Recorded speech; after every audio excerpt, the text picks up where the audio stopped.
Hello everyone. तो आज हम स्टार्ट करने जा रहे हैं क्लास 9th न्यू एनसीईआरटी का chapter 2 cell the building block of life. ठीक है, तो इस साल से यानी कि सेशन 2026 टू 2027 से न्यू एनसीईआरटी आपकी स्कूल में पढ़ाई जाएगी और इसी को फॉलो किया जाएगा।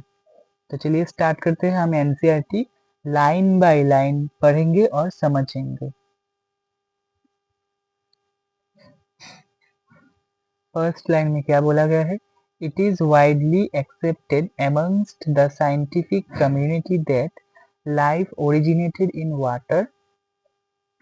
Some researchers believe that life may have originated in small water pools with changing environmental conditions rather than in the oceans.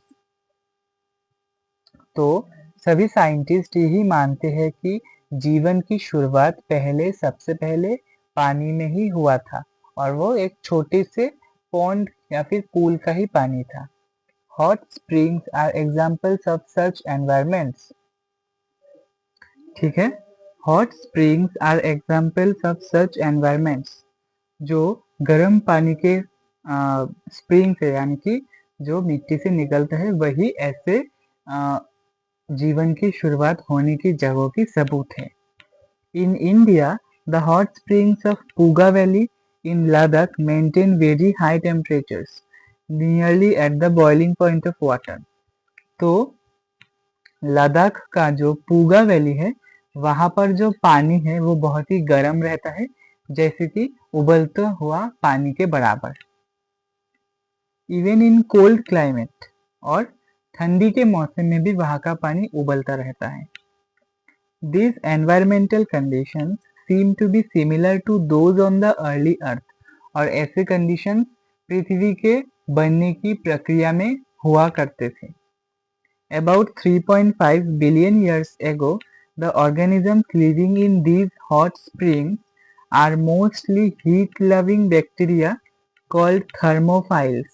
तो heat-loving bacteria को क्या कहा जाता है? Thermophiles, which are यूनिसेलुलर, और ये यूनिसेलुलर होते थे यानी कि इनके अंदर एक ही सेल होता था। ठीक है, नेक्स्ट पैराग्राफ पढ़ते हैं।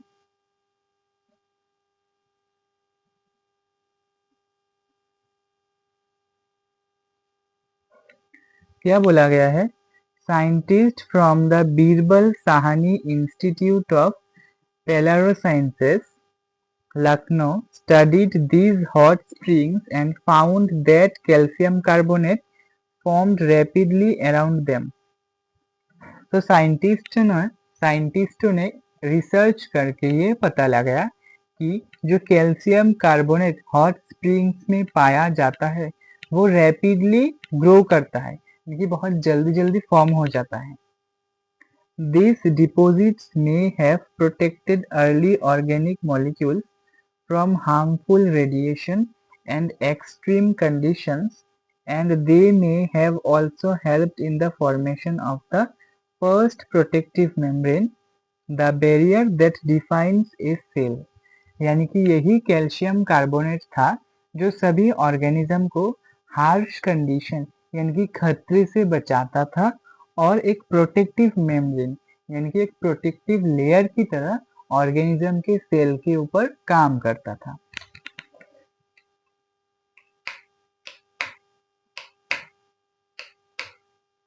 ठीक है, नेक्स्ट देखते हैं।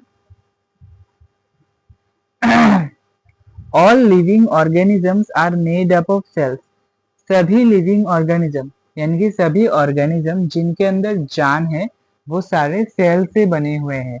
हम थोड़ी देर में ही डिस्कस करेंगे सेल क्या होता है, उसके अंदर क्या क्या रहते हैं और हम सेल क्यों पढ़ेंगे।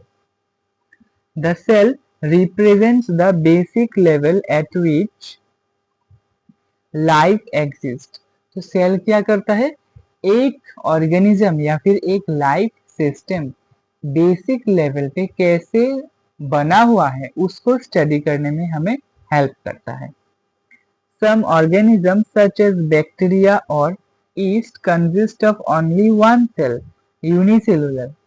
यानी कि कुछ ऑर्गेनिजम्स जैसे कि बैक्टीरिया हो गया, जैसे कि ईस्ट हो गया, वो सारे ऑर्गेनिजम्स एक ही सेल से बने हुए हैं, जिन्हें हम बोलते हैं unicellular organism. While others like plants, fish, birds and humans are made up of millions of cells।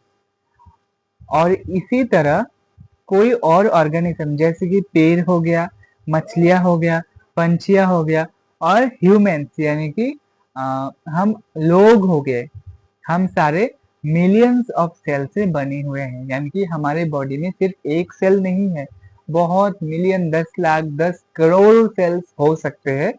और हमें बोला जाता है मल्टी सेलुलर ऑर्गेनिज्म।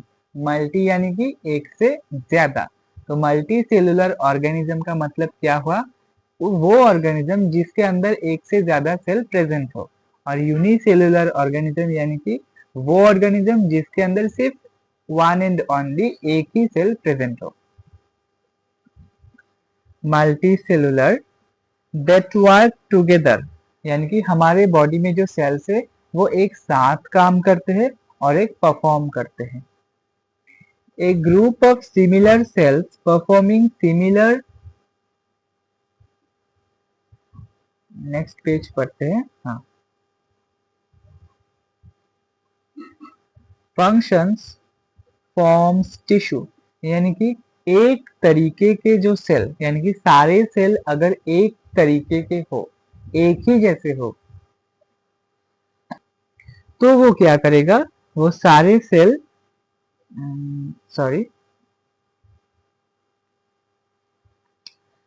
तो अगर सारे सेल एक तरीके के हो गए तो वो सारे सेल एक साथ मिलकर एक टिश्यू बनाएगा। ठीक है। Different tissues are organized to form an organ and several organs work together to form organ system। तो डिफरेंट तरीके के अलग अलग तरीके के टिश्यूज मिलकर ऑर्गन्स बनाते हैं और बहुत तरीके के ऑर्गन्स मिलकर एक ऑर्गन सिस्टम को बनाते हैं। Such as nasal pores, nasal cavity, trachea and lungs from respiratory system. यानी कि हम जो सांस लेते हैं उस रेस्पिरेटरी सिस्टम का क्या क्या ऑर्गन सिस्टम है? नेसल पोर्स यानी कि हम जो सांस लेते हैं नाक से, तो नाक का जो होल होता है वो। नेसल कैविटी यानी कि नाक के अंदर का जो खाली जगह होता है वो। ट्रैकिया यानी कि जो पाइप होता है जो हमारे लंग्स में जाता है। एंड लंग्स यानी कि जहां पर हमारे गैसों का एक्सचेंज होता है, कार्बन डाइऑक्साइड और ऑक्सीजन का एक्सचेंज होता है। Even when cells are organized into tissues, organs and organ systems, the cell remains the fundamental unit of structure and function in all living organisms। चाहे सेल क्यों ही ना organ और organ system में divide हो जाए, फिर भी सेल एक ऑर्गन सिस्टम का बेसिक एंड स्ट्रक्चरल यूनिट होता है। ठीक है। This makes us wonder how such tiny cells perform so many different activities। और इसी से हमें समझना पड़ता है कि छोटे छोटे सेल्स एक साथ मिलकर कितने काम करते हैं। ठीक है।